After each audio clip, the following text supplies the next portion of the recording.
പക്ഷെ ഇപ്പം ഉണ്ടായൊരു വിവാദം നിങ്ങൾ ഇന്ന് മാത്രം കാണുന്ന ഒരു പാറ്റേൺ അല്ല. സംഘപരിവാറിന്റെ പാറ്റേൺ എന്താ? ഇവിടെ ഇറങ്ങുന്ന സിനിമകളിലെ അണ്ടർവെയറിന്റെ നിറം നോക്കിയിട്ട് അത് ബാൻ ചെയ്യാൻ നടക്കുന്നതാണ് സംഘപരിവാറിന്റെ പാറ്റേൺ. അതേ പാറ്റേൺ ആണ് സംഘപരിവാർ ഇവിടെ എടുത്തു കൊടുക്കുന്നത്. ഇന്ന് ഇവർ പൃഥ്വിരാജിന്റെ നട്ടലിന്റെ അളവെടുക്കുന്നു.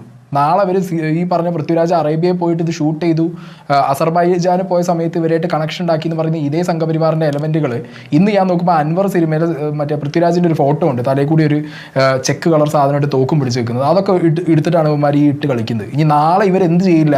ഇന്ന് ഈ പോസ്റ്റ് ഇട്ട ആളുകൾ നാളെ ചിലപ്പോൾ ഇങ്ങനെയും പോസ്റ്റ് ഇടും. ഈ പറഞ്ഞ പൃഥ്വിരാജ് സുന്നത്ത് ചെയ്തിട്ടുണ്ടോ ഉണ്ടെന്നുണ്ടെങ്കിൽ അത് മറ്റവരെ കൊടുത്ത് അന്വേഷിപ്പിക്കണം, ആ അണ്ടർവെയർ വരെ അഴിച്ചു നോക്കണം എന്ന് ഇവന്മാർ പറയാതിരിക്കുമോ? ഒരു സിനിമയാണ്. ആ സിനിമയുടെ ഇതിൽ കാണാൻ പറ്റാതെ ഇവിടെ കടന്നിട്ട് ഇപ്പൊ താങ്ങി പിടിച്ചു കഴിഞ്ഞാൽ കുറെ കിട്ടും. ഒരു മാന്യതയില്ല. മിഥുൻ വിജയനെ RSSഉം BJP പേരിൽ വന്നിരിക്കാൻ പറ്റുന്ന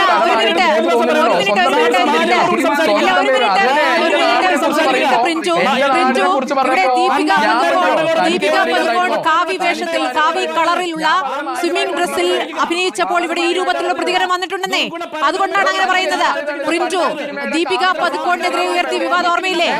ദീപിക പദുക്കോൺ ഇത്രയും അമാന്യമായിട്ടുള്ള കാര്യങ്ങളാണ് അദ്ദേഹം പറയുന്നത്. ഒരു അന്തസ്സില്ലേ അദ്ദേഹത്തിന്റെ സംസ്കാരം പ്രകടിപ്പിക്കാൻ ഇടമാണ് ഈ ചാനൽ. കേട്ടല്ലോ ഞാൻ പറഞ്ഞത്. ഇത്തരത്തിലുള്ള ആളുകളുമായിട്ടുള്ള ചർച്ചകൾക്കാണെങ്കിൽ ഞങ്ങൾക്ക് താല്പര്യമില്ല. സാംസ്കാരിക ഔന്നിത്യമുണ്ട്, അതാണ് കേരളത്തിന്റെ മുഖമുദ്ര.